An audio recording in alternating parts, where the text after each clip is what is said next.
On vous a jamais raconté ça. Bienvenue sur l'Odyssée, c'est Lancelot, et d'habitude sur cette chaîne, on vous fait des guides voyage. On vous dit où dormir, quoi manger, combien ça coûte.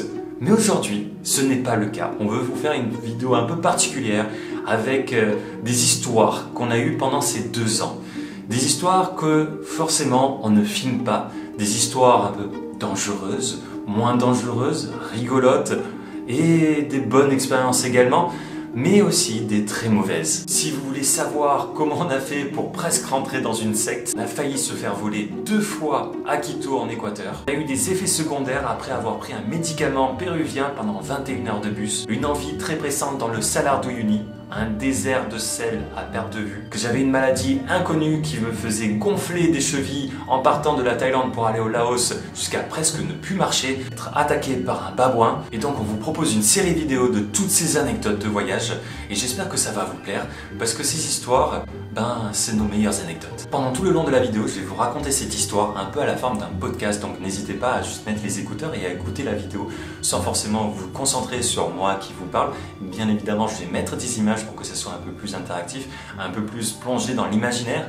mais voilà, c'est une histoire à écouter et à comprendre, surtout qu'à la fin, il y a une morale. Pour contextualiser cette histoire, il faut savoir que ça remonte au début de notre voyage, en novembre 2021. Et on avait fait une partie, on va dire, à New York et une autre partie à Los Angeles où se déroule notre histoire. On y reste 6 jours au total avec 3 jours sur Venice Beach pour un peu profiter de la vibe californienne et après on s'est dit 3 jours vers Hollywood Boulevard pour profiter un petit peu le côté, on va dire, le cinéma avec Universal Studios inclus dedans. Donc on arrive à Los Angeles et là on arrive sur cette première partie qui est de Venice Beach.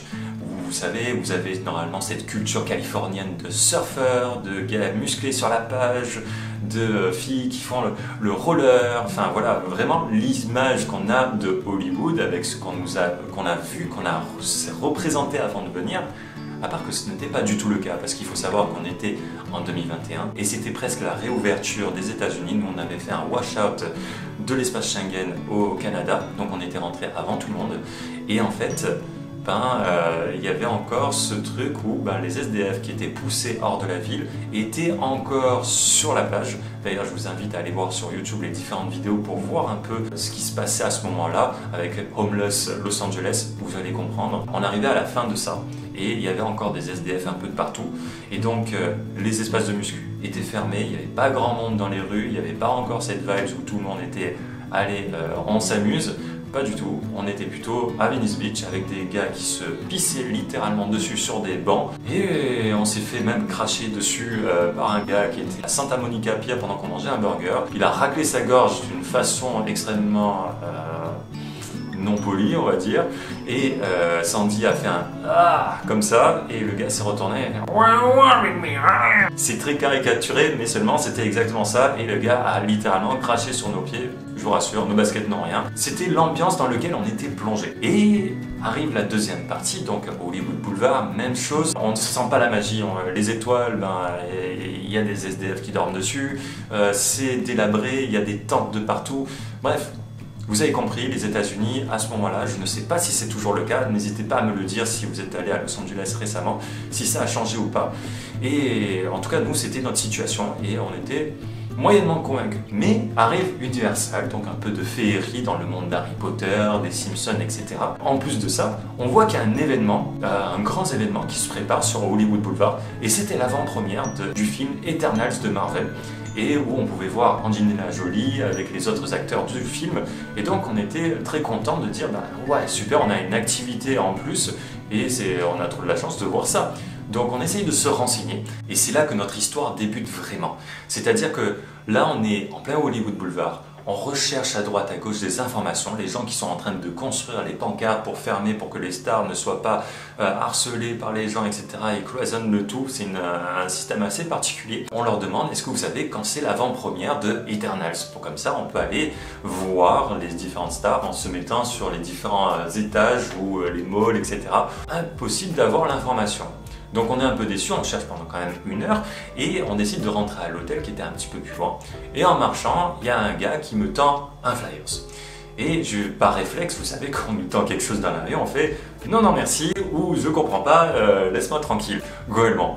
Et c'est ce qui s'est passé. Et là, elle se retourne vers moi et elle me dit mais t'es bête, pourquoi t'as pas pris le flyers? Autant c'est les informations pour l'avant-première. Et moi, je suis un peu bon, je viens de me faire engueuler parce que j'ai pas pris un flyers. Donc on continue de marcher. Donc il était environ 14 h, on avait exploré Hollywood Boulevard, on avait pris nos tickets à Universal et globalement on s'est dit ben on va faire une petite sieste avant de partir pour le sunset sur l'incroyable observatoire qu'il y a à Los Angeles qui donne sur toute la ville et avec le signe Hollywood au loin. Et donc on voulait voir ça. Petite pause, elle est longue l'histoire. Du coup, on continue à marcher et là arrive un deuxième gars avec un deuxième flyers. Moi, j'ai retenu ma leçon et Sandy marche légèrement devant moi. Elle ne me voit pas prendre le deuxième flyers en disant c'est bon, j'ai les informations. À part que en regardant ce flyer, je vois que c'est pas du tout le film, l'avant-première, et je vois marqué test de personnalité, test de QI. Et tout en voulant lui rendre le papier, le gars m'explique avec un anglais très charmant. Le gars, il était en 3 pièces, magnifique, le gars très grand, etc. Vraiment, vous voyez, il regarde comme ça. Non mais, ne t'inquiète pas, ce test est complètement gratuit. C'est pour aider les élèves de Harvard à accomplir leur mémoire. Et là, nous, anciens étudiants, on s'est dit, ok, pourquoi pas. Donc, moi, je rappelle Sandy, elle vient, je fais une traduction parce que Sandy ne parle pas très bien anglais, et donc se passe un espèce de triangle de traduction, et on se décide de le faire. Et on s'est dit plutôt de faire une sieste, pourquoi pas partir tout simplement, faire un test de QI, un truc, ça fait une expérience, c'est marrant. Le gars n'a pas l'air dangereux comme ça. Bref, le gars continue à nous parler, on rentre dans ce bâtiment est juste magnifique, il est très grand, il y a une bibliothèque en entrée, il y a des ornures en or sur le côté, tout est blanc, il y a des colonnes au plein milieu, il y a une réception avec une dame qui nous dit bonjour, etc. Vous êtes venu de quel pays, etc. Enfin bref, le gars nous accompagne toujours et nous amène dans une pièce, une grande pièce d'études où il y a plusieurs bureaux, des beaux bureaux, etc. Il y a déjà des gens en place qui sont déjà en train de faire des entrevues avec leurs résultats. Il y en a d'autres qui sont en train d'étudier ce qu'on leur a donné. Et donc, on se dit, bon, il n'y a pas de raison de se méfier de quelque chose. Et là, ça continue. Donc on s'installe à 2 tables différentes avec Sandy et le gars nous explique ces différents protocoles d'une façon incroyable. Tout est clair, tout est bien expliqué. Il prend son temps, très patient avec moi par rapport à la traduction que je fais avec Sandy. Et en plus de ça, ce qui nous a pas du tout alerté, c'est que en plus c'était bien fait. C'est-à-dire que tu viens d'où? De France? On a des questions en français. Donc on s'est dit, franchement, ils ont pensé à tout en avance, on est vraiment dans un truc cool, donc hâte de répondre à ce questionnaire. Et ce questionnaire en face de nous, ben, c'est le test de personnalité, c'est-à-dire que c'est du plus ou moins. Et pour vous donner un exemple, c'est par exemple, vous préférez plutôt la pluie ou plutôt le soleil, et là vous êtes plutôt soleil comme ça, plutôt la pluie, un petit peu le soleil, complètement neutre, et on en avait une centaine de comme ça, donc des plus ou moins. On remplit ça pendant 1 heure, il nous laisse tranquille à notre rythme, et on finit avec Sandy. On est là, on se dit ouais, c'était sympa et tout, c'était bien fait, t'as répondu quoi, on rigole un peu parce que ben, on passe un bon moment nous. Et le gars revient, nous prend les 2 fiches, nous remercie et nous dit c'est pas terminé. On se regarde avec Sandy, on fait dépêche-toi gros, on a le sunset à voir sur le signe Hollywood. Et là arrive le 2e test. Et ce 2e test, ben, on s'y attendait pas du tout parce que ben, ça faisait déjà 1 heure et on n'avait pas envie de rester longtemps ici. À part que le gars nous dit ben, là c'est le test de QI. Donc c'est difficile mais c'est chronométré. On fait bon d'accord. Et on avait 1 heure pour le compléter. Et là, vous savez, les tests de QI, c'est plus de la suite ou des mathématiques. Par exemple, ils vous donnent un calcul et vous entourez la bonne réponse en dessous. Il y avait aussi des trucs avec une suite logique ou par exemple avec combien de pommes reste-t-il à la fin après une phrase compliquée en dessous avec des échanges, etc. Ou encore écrivez votre nom et prénom sur la gauche de la feuille et pour vous dire un peu les différences qu'il y avait eu. Par exemple, moi j'ai complètement écrit mon prénom comme ça et le nom sur la gauche de la feuille de façon droite, j'ai juste collé, tandis que Sandy avait écrit comme ça, voilà. Et en fonction de comment tu fais les choses, ben, ça va te donner un score de QI. Donc le gars, très sérieux, nous regarde et nous dit ça va bientôt commencer. Et devant nous pose 2 chronos et tac, il appuie. Et là, on commence et on se concentre. Ça faisait longtemps avec Sandy qu'on ne s'était pas autant concentré sur quelque chose. Et en fait, il faut savoir qu'il y a beaucoup de pages, c'est fait exprès. Et c'est limite fait pour pas que tu termines, mais en fonction de où est-ce que tu es arrivé dans un truc, ça peut aussi déterminer le nombre de points que tu as à la fin. On finit ça, et 1 heure passe, il prend ça. Et là, il nous dit, bon, 3e test. C'est pas possible, donc 14h, il est 16h, il y a bientôt le sunset. On est là, bon, qu'est-ce qu'on fait, Sandy? Est-ce qu'on s'en va? On s'en va pas. Et il nous dit, non, là, c'est très rapide, vous avez juste à mettre des électrodes dans la main. Bon, c'était pas vraiment des électrodes, mais en gros, c'est une pièce métallique, et ça a mesuré les différentes ondes. Allez pas me demander pourquoi, je n'ai plus retenu l'information. Mais également on fait ça, ça prend littéralement 2 minutes. Et une fois qu'on finit ça, on attend environ 10 minutes pour avoir nos résultats. Et là il arrive vers nous, avec nos résultats en main, et il nous dit, bon, vu que vous ne parlez pas bien anglais, on va se mettre dans une pièce à part pour mieux se comprendre et avoir le temps de traduire. Bon, d'accord, donc on se met dans une pièce, plus petite salle d'études, mais ornée d'une bibliothèque en bois tout le long, mais aussi avec des lustres blancs dessus. Voilà, c'est très beau comme bâtiment. Et là, on arrive sur un beau, très beau bureau avec des moulures, etc. en bois. On se pose là. Il s'installe en face de nous avec les résultats. Et là, nous regarde droit dans les yeux, chacun comme ça, et nous annonce qu'on va commencer par moi. Tout simplement parce que je suis le dossier le moins intéressant. Pour vous la faire courte, je suis le plus bête des deux. Mis à part que mon ego ait pris un coup, je lui dis, bah vas-y, balance pourquoi je suis bête. Et là, donc il commence, mis à part le fait que voilà, on arrive dans différentes catégories, émotionnelles, intellectuelles, etc. Il nous pose des questions. Exemple, tu n'as jamais eu un truc dans ton enfance qui t'a traumatisé ou qui a pu induire un fait que tu sois émotionnellement instable? Gardez cette phrase en tête pour plus tard. Bref, on répond, je donne des expériences personnelles, ceux que j'ai vécu plus petit, ceux qui me tracassent, ceux qui... Voilà, donc petit à petit, il y a plein d'informations qui se cumulent pour expliquer un résultat. On arrive sur les différents résultats et me dit les différentes solutions que j'ai, etc. Je crois que c'était vraiment pas ouf. Pour pas vous dire de bêtises, je crois que c'était entre 120 et 125. Mais voilà, je sais plus. Et globalement, il passe très vite à Sandy. Donc le gars me parle à moi, je traduis à Sandy et Sandy me dit quelque chose et je le retraduis. Un processus très long. Il faut savoir que au début, quand je prends le Flyers, il est 14h. Là, actuellement, il est 16h30. Donc voilà, il faut savoir que le soleil se couchait à cette époque vers 18h. Ça s'approchait petit à petit. On n'avait pas vraiment le temps, sachant qu'il fallait prendre un bus public pour monter là-haut et c'était à 30 minutes de route. Sandy super intéressante, super intelligente, 135 plus de QI, je sais pas non plus là. Voilà, donc on arrive, même chose, même question, il n'y aurait pas un truc qui t'a déclenché ça? How will be your future if you don't succeed in life right now? Comment tu fais pour ton futur si tu prends pas en main ta vie? Je la prends en main, je sors de ma zone de confort là. Because if you will be yourself fully, without this, you will be here. You will succeed and make a lot of money and travel and accomplish your purposes. You're very smart. Ouais. So you can explain things Donc tu peux expliquer les choses, and you can turn things around very easily. donc tu peux retourner les choses très facilement. Mais quel rapport là? But if you learn more about life, Et si tu apprends plus sur la vie, you can succeed more. tu peux mieux réussir. Ça m'a jamais fait de temps. She's confirming things. Yes, she's Okay.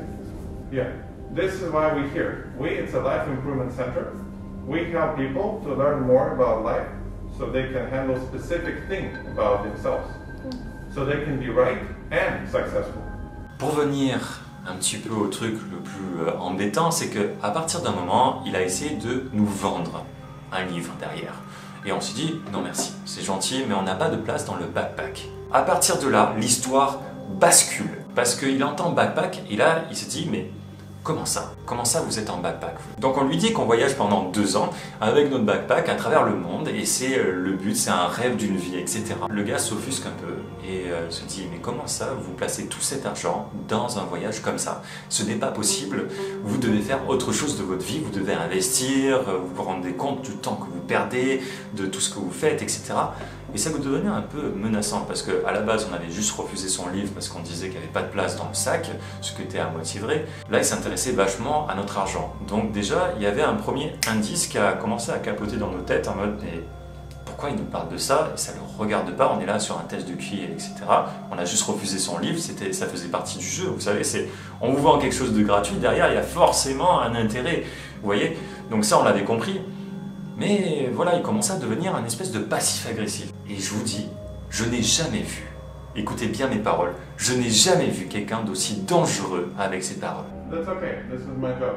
My job is to help people so they can have solution. Yes. But you, for some reason, don't want to buy it. What's the reason? We are like you said, we need to have projects in life and things like this. And our project is to travel for the moment.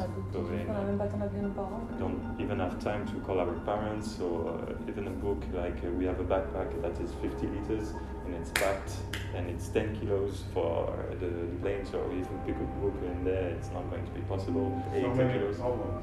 It's not problems, but it's like this. You see? This is why I said you're very smart. C'est pour ça que tu es très intelligente. Parce que tu arrives à me retourner le cerveau. Moi? Mais il a sa propre conscience, dis-moi. C'est quoi ça? Just for yourself. Your backpack don't gonna explode because Juste of un one livre. book. Juste un livre, notre backpack va pas exploser pour ça. Mais il est déjà plein, mais il a craqué ou quoi? I'm gonna give you a little bag. It's gonna be in the bag. We don't want it, sorry. To learn this. Tu vas avoir tellement de fun à apprendre ça. Because this helps you control people. Parce que, The ça, way how you never controlled before. parce que grâce à ça, tu auras des super pouvoirs pour pouvoir contrôler les gens. Bien sûr. Enfin, tu travailles sur toi-même, c'est trop bien, tu voyages en toi. Et toi, maintenant, il y a comment qui prend cher là? Moi, je pense qu'il voit que je sais pas. Je suis trop dur dans la tête. Et moi, je suis manipulable, du coup, c'est ça qu'on peut me dire. Tu te fous de ma gueule. Something about manipulation.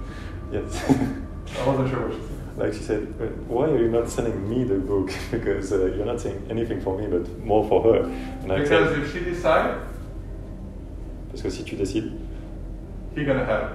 Donc, du coup, c'est moi le meilleur fait, mais du coup, c'est lui qui est en train de me dire que j'ai pas assez de caractère pour ce que justement. parce que si je toi sois tu intelligente. décides, je vais l'avoir aussi, vu Bien que c'est sûr. toi le chef du groupe. Bien sûr, c'est moi le. Unfortunately, you're the boss right now. I love the boss. Un passif agressif de malade. Je vais pas vous utiliser les mots, mais vous faites n'importe quoi de vos vies. Vous êtes des détritus limites. Vous devez pas faire ça. Vous faites n'importe quoi. Mais vous inquiétez pas, il y a quand même solution à vous rattraper. J'ai la solution, etc., etc.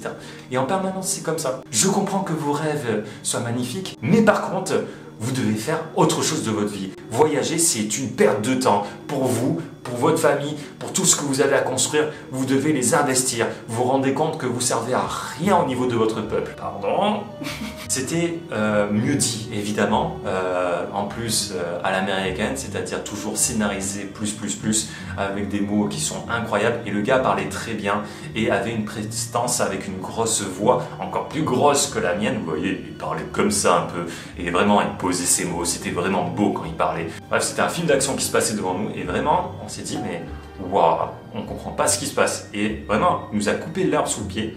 Et on savait plus quoi répondre. On fait oui, d'accord, on comprend, mais c'est notre rêve et tout. Et ensuite, la chose la plus grave, c'est qu'il a essayé de nous retourner l'un contre l'autre. C'est-à-dire qu'il a dit à Sandy que c'est moi qui l'a bloqué dans les décisions et que moi, d'un autre côté, Sandy décidait de tout en secret pour moi. C'est-à-dire que je n'avais aucun libre arbitre, c'est que toutes ces décisions que je prends, ben, c'est Sandy qui me le disait. Et moi, je bloquais Sandy vers le bas. En gros, j'étais un gros poids comme ça et qui l'empêche d'exploser vers le haut. Et donc, il essaye de retourner comme ça et je ne comprends pas. Je continue en plus bêtement à traduire à Sandy. Tu te rends compte, là, il est en train de dire que non. Heureusement qu'on est un couple assez solide. J'imagine même pas ce que c'est avec des gens qui sont peut-être dans un moment de vie un peu difficile, faible psychologiquement, où quelqu'un t'attaque comme ça et donc te démunit et te offre une solution, une porte de sortie qui est uniquement la sienne. C'était chaud. On commence à pas se sentir bien avec Sandy. Et Sandy qui était là en mode stop, we go to Universal, en disant qu'on allait à Universal le lendemain en mode très blagueur, très français finalement, de dire bah allez, ouais, moi je vais à l'Universal, qu'est-ce que tu me... Le gars s'est encore plus énervé en disant mais tu vas à Universal, c'est un truc ludique pour vous faire perdre de l'argent, etc. Bon, il a pas tort, mais on avait le droit de faire ce qu'on veut. Because you're not interested just because of money, it's not smart. This thing can help you. You try to economize on your future. But you're gonna go Universal tomorrow. Yeah, yeah. Universal and future. Universal. We're going to think about it, but Don't say me that, you don't gonna come back. maybe. Yeah. I know for sure. So I want you to actually take more responsibility for your life and your future. Otherwise, it's very hard in the future with this. What I know and what I want is to help people who are smart and who want to have fun in life to be even better. De toute façon, on va prendre de l'accessible. Like, help him to protect himself from you sometimes. Ouais, Aide-moi à te me protéger contre toi. ouais. On va se casser, parce que là, ça commence à me monter à la tête. On va partir. Voyons, en cas, on a des rendez-vous. I don't understand what you're saying. Pourquoi? Parce que... And it's not going to do much difference for your finance, because if you're planning to travel for another 2 years or whatever time, you do have a lot of money what you can spend for yourself, and you will spend for different activities. So I know that money is not a problem and luggage is not a problem. And the only problem is because she don't really want to get the book. But I know, my friend, that you will need the book because you have fucking hard time. And you can translate this. You can translate this if you want, but like these things show that you actually like getting hurt a lot and for a long time. Il est toujours agressif. Et là, moi, petit à petit, tout en étant complètement déstabilisé par rapport à ce type-là qui se tenait devant moi et qui nous parlait droit dans les yeux sans vaciller, avec une éloquence incroyable, je commence à baisser les yeux. Je commence à lire ce qui a marqué sur les différentes fiches de réponse que depuis tout à l'heure, on avait sous les yeux. Et là, donc, il y a marqué Université d'Harvard, études de cas, résultats de QI et de tests de personnalité. Et dessous, là, c'était un choc. C'est-à-dire que je vois ça, mon sang se glace de la tête aux pieds. Et je regarde Sandy et je lui fais comprendre, il faut qu'on se casse d'ici rapidement. C'était la secte des scientologues. Je vous laisse complètement vous renseigner sur cette secte et je n'ai aucun avis sur celui-ci. Je sais juste que c'est une secte. Et quand tu y rentres, tu as du mal à sortir de là. Et que peu importe les solutions qu'ils te proposent, il faut faire toujours attention parce que tu ne pourras plus en sortir. Je me sens en danger, c'est-à-dire que je me sentais déjà déstabilisé, ce qui est quand même rare pour quelqu'un des îles qui est comme ça. Et là, j'ai les frissons, je me sens pas bien. Je fais comprendre à Sandy qu'il faut regarder la feuille, elle comprend. Et là, on commence à se braquer nous-mêmes en disant « Stop, ça suffit », on se lève. Il essayait de nous recalmer, de nous remettre assis, essayer en disant « Oui, mais c'est une conversation, relax les gars, vous êtes tranquilles, on est en train de discuter tous les trois là, vous êtes des super gens, moi aussi, on est juste en train de discuter, c'est une conversation la plus normale possible. » We need to go. No, seriously, we need to It's go. okay. So I will. Thank you so much. No problem. I'm gonna write it down the name of the book, okay? And have you heard about us before at all? Like the Scientology, we didn't heard before? Yes, So the Scientology is a philosophy. c'est une philosophie. Yeah. But it is religious because here we do, we help people spiritually as well. Pas du tout en fait. Et juste après, même chose, mais vous devez faire n'importe quoi avec vos sous, vous vous rendez compte combien d'argent vous avez mis, combien vous partez en tour du monde avec ça, vous vous rendez compte qu'avec ça, on peut créer quelque chose, etc. On voit que les livres, il essaye de nous les revendre en disant, il se reconcentrait sur Sandy, tandis qu'il me mettait à part, et moi j'ai dit, oh les gars, oh gars, tu m'oublies là, et après même chose, il revenait, il me disait, mais c'est elle ton problème, etc. Dangereux. Bref, on a mis stop, on s'est dit, c'est désolé, mais on se casse. Voilà. Il a compris que le jeu était terminé. Enfin presque, parce qu'on sort de la pièce. Là, Sandy s'en va pour aller aux toilettes. Et moi, je suis seul comme ça. Le gars me rattrape et me dit, tout proche comme ça, mon gars, fais gaffe à elle. Elle est en train de te manipuler. Tu n'es pas en train de prendre tes décisions. Fais très très gaffe. Et tu penseras à moi quand tu verras que ça sera la vérité. Tu verras que j'avais raison. Tu reviendras vers moi. Mon gars, calme-toi en fait. Et on a eu beaucoup de chance sur ce coup-là parce que on était mentalement solide, on venait de partir en tour du monde, rien ne pouvait nous arrêter. On était encore frais, on n'était pas fatigué, on était très solide en tant que couple et en même temps on n'était pas émotionnellement instable ou se passait quelque chose au moment de notre vie. Donc on est sorti de là. Quand je vous dis qu'on est des fois aveugle par rapport à certaines situations, c'est que c'est vrai. Sur le bâtiment, il y avait marqué Scientologie. Et vous pourrez retrouver ce bâtiment, vous pouvez regarder sur Google Maps, il est sur Hollywood Boulevard, Il est juste là, il est en plein milieu. Et toutes les autres informations, parce qu'on a quand même discuté 1 heure, on est sorti, il était 17h, 17h30, on prenait le bus, le dernier bus, et on a chopé tout juste le coucher de soleil à ce moment-là. Mais juste pour vous dire qu'ils sont de partout, ils nous ont dit oui, mais ne vous inquiétez pas, vous pourrez racheter ce livre à Paris nous avons notre truc. Alors, je vous fais pas un truc sur toutes les sectes, c'est mal, etc. Vous faites ce que vous voulez de vos vies. Mais en tant que voyageur, on prône un truc, un seul truc, et c'est la liberté. La liberté, c'est la chose la plus importante que vous aurez de toute votre vie. Et vous empêcher d'avoir cette liberté pour soi-disant en avoir plus, tout est faux. Dès que ça rentre dans un cadre, tout ce qu'on vous enferme dans n'est pas une liberté. Une liberté, c'est liberté de choisir, liberté d'aimer, liberté de parler. Et tout ça dans une secte ou dans une tribu ou dans ce que vous voulez dans un groupe, quand on vous empêche de penser par vous-même, d'aller par vous-même à quelque part, d'utiliser votre argent de la façon dont vous voulez et de vous dire quoi faire, etc., ben, c'est un manque de liberté et ça, c'est la chose la plus importante pour l'être humain. Faire la morale de cette histoire qui nous est arrivée en début de voyage, où on a eu la chance de s'en sortir et de ne pas être tombé dans le piège finalement, ben, c'est de vous dire que faites attention à vous. Personne, peu importe comment il s'habille, j'ai presque envie de sortir. L'habit ne fait pas le moine, on peut vous vouloir du mal, arrêtez de tout croire, développez votre 6e sens en voyage, c'est important. Nous là on était encore au début, il n'était pas très bien aiguisé, mais vous voyez on a eu de la chance là-dedans et par la suite ben, on sentait les choses venir et on était beaucoup plus alerte par rapport aux personnes. Est-ce que cette personne nous veut vraiment du bien? Et juste cette question-là peut vous sauver de certaines situations que vous traversez dans votre vie quotidienne. Que ça soit en allant au boulot lui-même, chez vos proches aussi, il y a certaines personnes qui sont des manipulateurs et qui pourront vous faire du mal. Et en fait, il faut juste faire comprendre qu'il y a une certaine limite. Toute personne qui existe a une certaine limite et donc il faut la faire comprendre pour que vous viviez votre liberté, votre vie et vos passions tout simplement. Et c'est ce qu'on a fait avec le voyage. Donc le fait d'avoir aussi attaqué ce voyage, je pense que ça nous a remis sur nos gardes. Et c'était une erreur de sa part. Aux grandes éloquences qu'il avait, chez tous les voyageurs que vous allez rencontrer, ils ont tous une histoire comme ça, où ils rencontrent un gars qui a l'air super bien, super sympa, ou qui paye pas de mine. Un local, souvent, et qui va vous amener quelque part. Comme ça s'est passé avec nous, bon là c'était une structure, pour vous faire vivre quelque chose d'extraordinaire. Nous c'était un test de QI, mais là ça peut être une expérience, etc.